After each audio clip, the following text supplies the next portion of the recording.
Here, secreted away in a hangar, is a revolutionary aircraft. The world's first airborne directed energy weapon, the airborne laser, also known as the ABL. The entire nose section is removed and retrofitted to hold the enormous turret-mounted laser in place. The ABL system is designed to find, track, and destroy an enemy target in the air and on the ground. It can loiter at 40,000 feet for 5 hours and destroy a target 60 miles away in less than a second. You have only a microsecond to respond, and so the laser is almost instantaneous. The laser itself has a speed of Mach 300,000, so it's 300,000 times faster than if I launch a missile from an aircraft. It will be aircraft at a distance being brought down by laser beams. The weapon is projected to be combat-ready by 2015. Spends about $1 billion annually developing directed energy weapons, such as high-energy lasers and high-powered microwaves. These weapons can disrupt or destroy their targets at the speed of light. For example, DoD has developed high-energy lasers that have successfully shot down drones, but speed isn't their only advantage.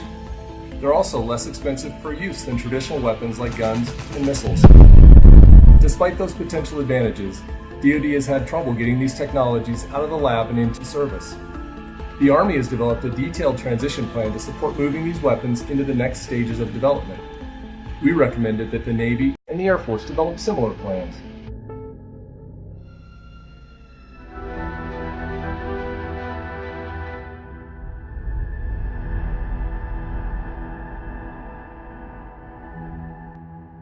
Lockheed Martin produces systems that do everything from detect the threats, to identify the threats, determine whether it's a threat to the aircraft, and then employs the appropriate weapon, in this case, a laser weapon system.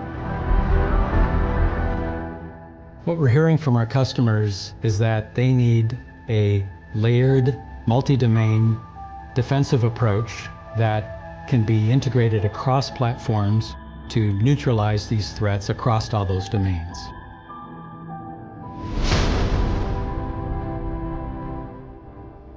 Imagine an aircraft equipped with a laser system with the capability to be able to neutralize a threat at the speed of a lightning strike, the precision of a surgical scalpel, with the magazine to deal with a swarm, and with the scalable effect to be able to address that threat, providing an effect all the way to one end from simply deterring it for a short period of time, all the way up to completely neutralizing and defeating that threat.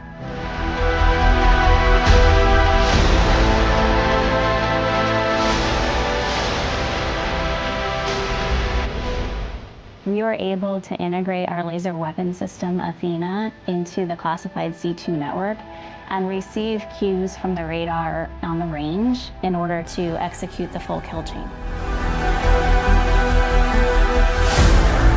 The Helios laser weapon system builds on 40 years of combat system engineering and radar excellence.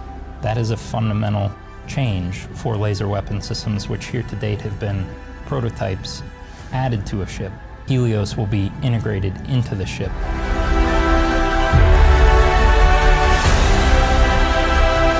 So what's exciting about this technology is that it's scalable. It's lived in the laboratory for many years, but has finally reached the power levels and the effectiveness to allow it to be used on the battlefield. As an example, today's laser weapon systems can be used to defeat rockets, artillery, mortars, and even small UAVs. And as that technology and capability scales, the effectiveness scales with it. We'll be to the point here shortly where we'll be able to defend aircraft against incoming missiles and even reach out over long distances and destroy ballistic missile threats. Laser weapon systems are earning their way onto the battlefield. Lockheed Martin advancements in the fundamental subsystems, be it beam control, high energy laser, beam direction, power and thermal, is bringing a system-of-system approach to our customers' most challenging problem. Lockheed Martin can bring that end-to-end capability into the theater for the life of our platforms and help defend the brave women and men who boldly go in harm's way to defend our freedom.